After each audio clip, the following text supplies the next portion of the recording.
मनु जी महाराज की तीसरी बेटी का नाम था प्रसूति। प्रसूति का विवाह दक्ष प्रजापति से हुआ। दक्ष की सबसे छोटी बेटी का नाम था सती। एक बार भगवान शंकर का अपमान कर दिया दक्ष प्रजापति ने। एक बार शंकर जी सभा में बैठे थे, दक्ष आए, सबने खड़े होकर प्रणाम किया, शंकर जी खड़े नहीं भये। अच्छा, शंकर जी इसलिए नहीं खड़े भये कि ससुर जी हैं, दूर से ही प्रणाम कर लिया, जय हो ससुर बाबा की। पर ससुर जी को तो कुछ समझ में आया नहीं। बारी सभा में गालियां, ए भाई इसे क्यों बुला लिया, ना उठने का ज्ञान ना बैठने का, देखो हमें खड़े होकर सम्मान नहीं करता। अब अहंकारी व्यक्ति ना सम्मान का भूखा ज्यादा होता, इसलिए हम कहते हैं आप भी सम्मान के चक्कर में ना पड़ा करो, अधिक सम्मान के चक्कर में ना पड़ा करो। मिले तो ठीक है, नहीं मिले तो कोई बात नहीं। और सम्मान किसी से, सम्मान भीख मांगने का सब्जेक्ट तो नहीं, भैया हमारा सम्मान कर दो, ऐसा थोड़ी होता है। अरे सम्मान तो आप योग्य होंगे तो बिना कुछ के आपका सम्मान किया जाएगा। आपको कहने की क्या, अरे भाई सूर्य को टॉर्च लेके थोड़ी देखा जाता है, सूर्य भगवान को टॉर्च लेके देखा जाता है क्या? कहां है सूर्य, आए कि नहीं, सवेरा हुआ कि नहीं?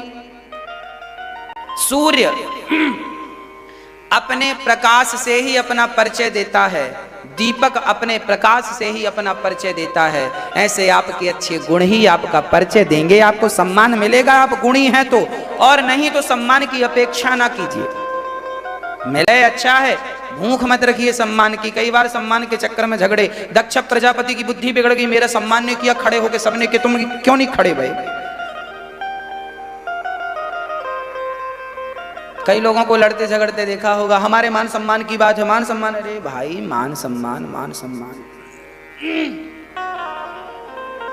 पूरी जिंदगी लोग मान सम्मान के लिए मरते, मेरा सम्मान, मेरा सम्मान। फोटो खिंचाने के लिए भागते, नेताजी आए तो फोटो खिंचा लो, दिखाएंगे सबको, देखो हमारी फोटो नेताजी के साथ।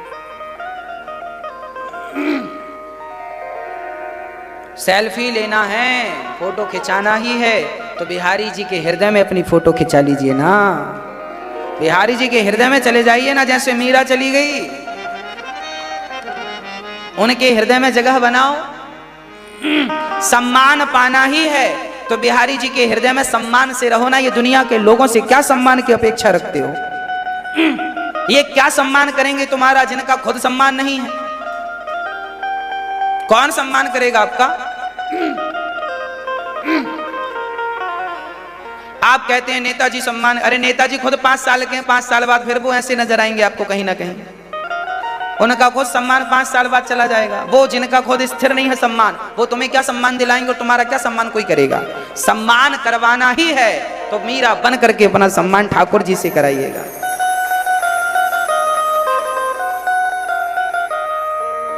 हाँ जी, श्री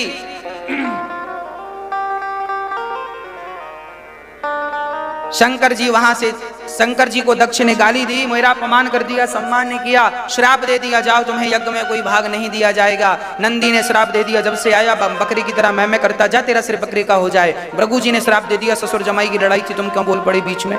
शंकर जी को लगा ये तो सम्मान समारोह था, ये तो श्राप समारोह बन गया। शंकर जी बिना कुछ बोले चले गए।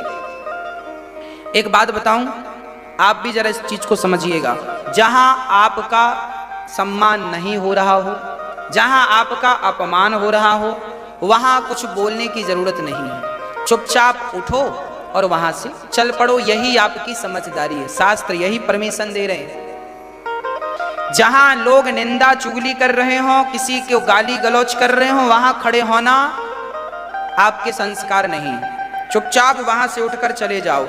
आप उस चक्कर में ना पड़ो कि तुमने हमें क्यों बोला, अरे बोल दिया, उसका संस्कार वही है, वो यही बोल सकता, तुम क्यों उससे मुंह लगा रहे हो? कहावत कहते हैं ना, कुत्तों के मुंह नहीं लगते। कहावत कहते हैं ना, कुत्तों के क्या मुंह लग रहे हैं, ऐसा कह देते हैं लोग। तो जो आपको गाली दे रहे हैं, इनके क्या मुंह लगना, उनके मुंह क्या लगना? चुपचाप उठो और चले जाओ। शंकर जी ने भी यही किया। शंकर जी भी चाहते दक्ष को गाली देते थे, मुझे गाली देता, मैं तो शंकर हूं, पर ना, शंकर जी संस्कारी हैं। शंकर जी सबक दे रहे हैं हमें कि तुम्हें जीवन में कभी ऐसी स्थितियां उत्पन्न हो जाए तो तुम्हें क्या करना चाहिए। शंकर जी उठ के चले गए। आपके जीवन में भी ये स्थितियां पैदा हो तो आप भी शंकर जी की इस कथा से ये सबक लीजिए। हमारे पुराणों में जितनी कथाएं हैं कुछ ना कुछ मैसेज देने के लिए हैं, हमें हम लोग लेते ही नहीं। गाली कोई आपको दे, सास गाली दे, चुपचाप उठ के अपने कमरे में चले जाओ, बड़बड़ाने दो, चुप हो जाएगी तो आ जाना, और आना आ जाना फिर भी बड़बड़ा है तो आप अपने काम करना, फिर चली जाना। बोलने की साइलेंट चुप, बोलने की जरूरत नहीं है। कहां बोलना चाहिए कहां नहीं बोलना चाहिए, ये विचार जिसको आ गया, कहां बोलें कहां ना बोलें, क्या ना बोलें, ये विचार जिसके भीतर आ गया वो महान बन गया। बस कहीं भी कुछ भी मत बोला करो, बोलने के पहले विचार कर लो कि आपकी बात सामने वाला पकड़ सकता है। देखो तुमने ऐसा कहा था, कई बार घर घर में झगड़े हो जाते, फलाने ने ऐसा कह दिया, जबकि उसका मतलब वो नहीं था जो तुमने मतलब लगा लिया। कई बार ये होता हम कहते हो कुछ है, आप समझ कुछ और लेते हैं। अक्सर घर परिवार में यह देखने को मिलता है, बहू ने कहा कुछ, सास ने समझ लिया कुछ, सास ने कहा कुछ, बहू ने समझ लिया कुछ, बेटे ने कहा कुछ, पिता ने समझ लिया कुछ, पिता ने कहा, बेटे ने समझ लिया कुछ। इसलिए स्पष्ट बोला करो और वही बोला करो जो सबके लिए अच्छा हो। और जब तक तुम्हें समझ ना आए चुप रहो, तब तक क्या बोलना है सोच लो, क्या बोलना है सोच लो, फिर चुप रहो जब तक सामने वाले को बोल अच्छा अच्छा अभी तेरी बारी है। भाई क्रिकेट भी तो ऐसे ही होता है, पहले हम बॉलिंग करेंगे तो तुम खेल लो, मारो छक्के चौके, फिर जब हमारा नंबर आएगा तो हम मारेंगे। हाँ कि ना, बोलो हाँ कि ना। क्या तो अभी सास मार रही है, छक्के चौके मारने दो, अभी उसकी बैटिंग चल रही है, अभी आप बॉलिंग करो, साइलेंट बिल्कुल चुप। बॉलर बोल के थोड़ी बॉलिंग करता, चुप होके बॉल करता, बॉलर फेंक रहा। आप भी सही वक्त का इंतजार कीजिए। बात पे मत बोला करो कि बात एक छोटी सी हुई तो बोलने लगे, ना ना ना ना। मौका सबको देते हैं भगवान, पड़ोसियों को भी कुछ मत बोलो कि हम तो कहते हैं किसी को कुछ बोला ही मत करो, चूल्हे में जाए जो जैसा करे करे। किस किस को माथा पच्ची करें बोल बोल के, किस किस को समझाएं। चुप रहा करो, कोई जरूरी नहीं है बोलना। और याद रखना समय सबका आता है। जब तालाब खाली होता है तो चींटियां मछलियों को खाती हैं। चींटियां, तालाब खाली होता है तो मछली तड़प तड़प के मर जाती है, चींटी जाती है और मछली को खाती है। मछली बोली अच्छा अभी तेरा वक्त है चींटी, तालाब खाली है, जरा आने दे बरसात। और जब बरसात आती है तालाब भरता है तो फिर चींटियां फिर मछलियां चींटियों को खा जाती हैं, ढूंढ ढूंढ के तालाब में जितनी चींटियां बची सबको खा जाती हैं। समय सबका आता है, किसका समय नहीं आया। समय का इंतजार कीजिए, अच्छा वक्त आएगा, इंतजार कर रहा। अभी थोड़ा दूर है तुम्हारा स्टेशन, वो अच्छे वक्त का स्टेशन दूर है, सब्र रखो, सब्र आएगा आएगा। तुम्हारे भी अच्छे दिन आएंगे, बाहर आएगी जीवन में, खुशियां आएंगी, आप भी कभी हंसोगे मुस्कुराओगे। अभी बोलने दो, अभी आपके दिन बुरे हैं ना, बोलने दो, दुनिया बोल रही, चुप रहो, इंतजार करो। शंकर जी चुप हैं, शंकर जी को गाली मिल रही है, श्राप भी मिल गया फ्री में, शंकर जी चले गए, कोई उत्तर नहीं दिया, किसी जवाब, किसी गाली का कोई प्रत्युत्तर नहीं।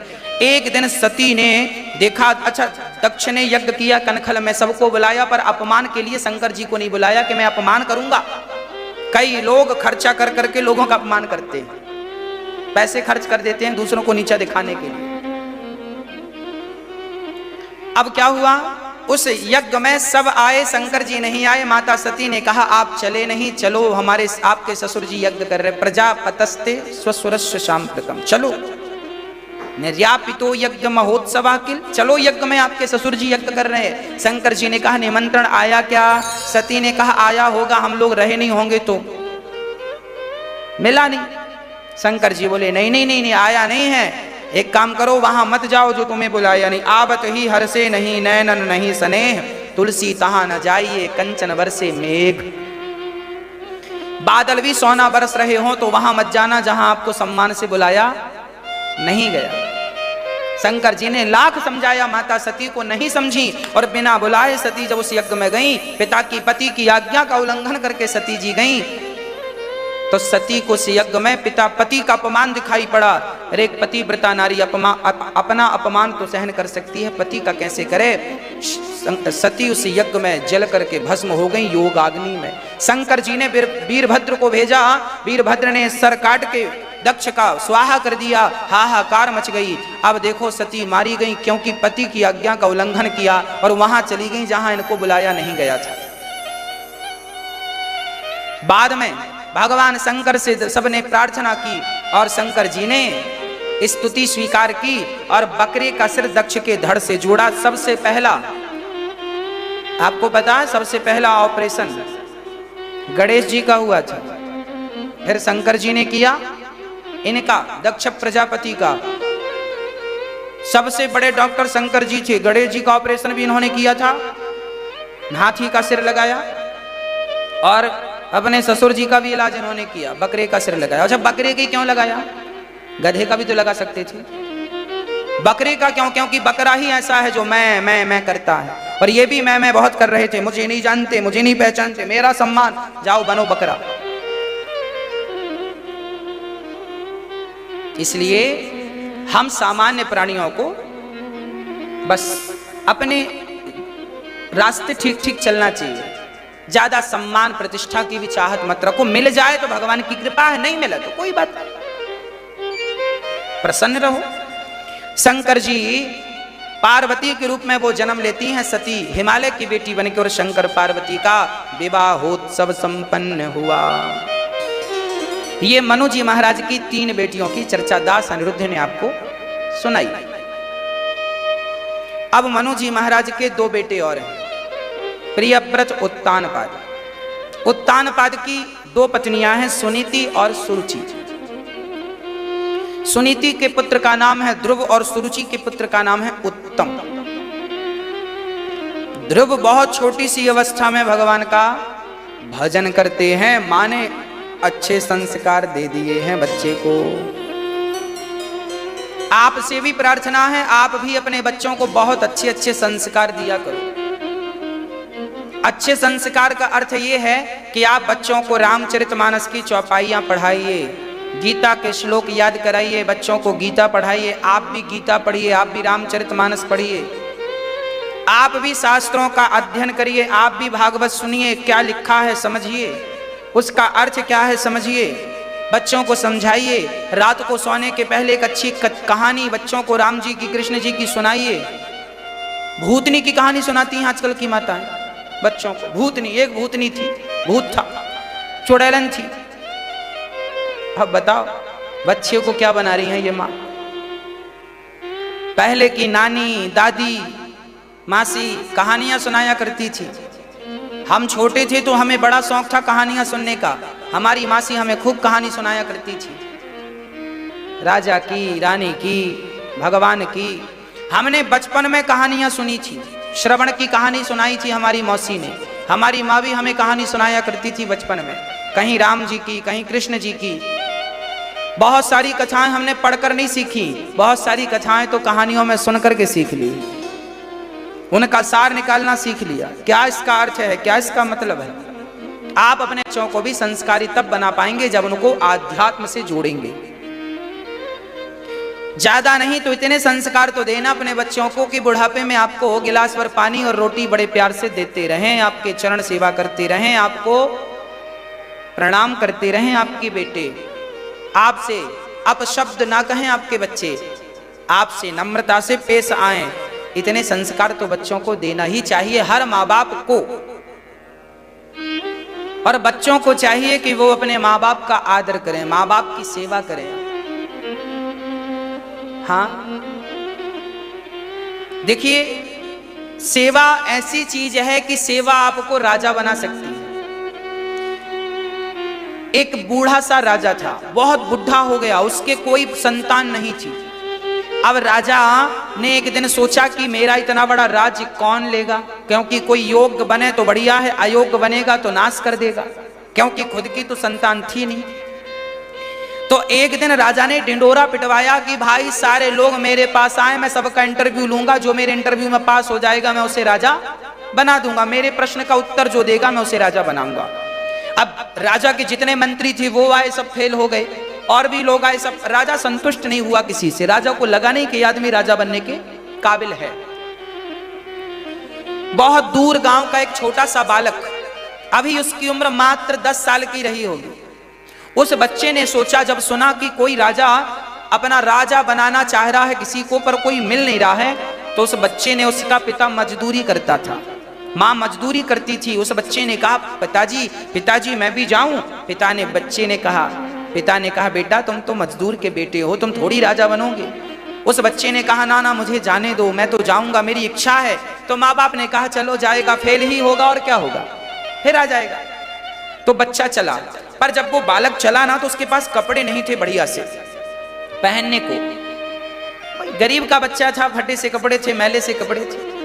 तो वो बोला कि कुछ दिन रुकता हूं। उसने मजदूरी की और पापा की मजदूरी और अपनी भी मजदूरी मिलाई और बढ़िया सा एक पैंट शर्ट और एक कोट, बड़ा सा कोट खरीदा, अब बढ़िया वीआईपी बनके बालक चला चलते पहुंचा उस राजा के राज्य में। जब पहुंचा तो जैसे ही राज्य में उसने एंट्री की तो वहां एक बूढ़ा सा व्यक्ति ठंडी से ठिठुर रहा था, ऐसी सर्दी थी और शाम को 6-7 बज रहे होंगे, रात हो गई थी, ठिठुर रहा था बूढ़ा सा आदमी। तभी इस बच्चे को देखा कोट पैंट में, बूढ़ा सा आदमी, भैया बेटा मुझे बड़ी सर्दी लग रही है, तुम मेरी कोई मदद करो। अब वो बालक बड़ा आश्चर्य में पड़ा कि राम राम, मैं तो इंटरव्यू देने जा रहा हूं राजा बनने के लिए, और कोट पहने अभी सिलवाया है, और ये कोट दे दूंगा तो मेरी तो बिगड़ जाएगी, मेरा सेटअप बिगड़ जाएगा। पर बच्चे को दया आई, उसने कहा कोई बात नहीं, राजा ही तो नहीं बनूंगा और क्या होगा, कम से कम इसकी सर्दी तो मिट जाएगी। तो उस बच्चे ने अपना कोट उतार करके उस बूढ़े आदमी के ऊपर डाल दिया, उसे उड़ा दिया, और उड़ा करके वो बालक राजा के दरबार में गया। लोगों ने, मंत्रियों ने कहा बैठो, अभी राजा जी आ रहे हैं, अभी है नहीं, बैठो। वो बालक बैठा रहा। थोड़ी देर बाद राजा आए तो राजा को देखकर वो बालक दंग रह गया, क्योंकि वो राजा वही भिखारी था जिसको इसने अपना कोट उड़ाया था। उस राजा ने उस बच्चे को हृदय से लगा करके राजगद्दी में बिठाकर तिलक कर दिया, बेटा इस राजगद्दी का असली हकदार तू है। अब लोगों ने कहा ये कैसे हकदार बन गया, इसमें तो आपने इंटरव्यू भी नहीं लिया, कुछ पूछा नहीं, ये योग्य है कि नहीं।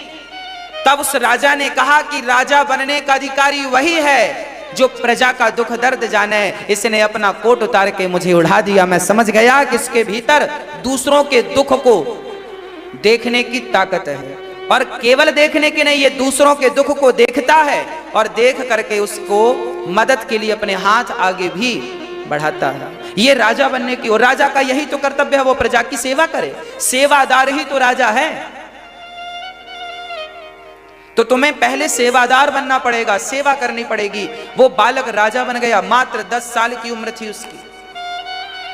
क्यों राजा बना? क्योंकि वो दूसरों का दर्द जानता था, दूसरों की सर्दी जानता था, दूसरों की पीड़ा जानता था। जब वो दूसरों की पीड़ा जाना तो राजा बन गया। बस आपसे मेरी प्रार्थना है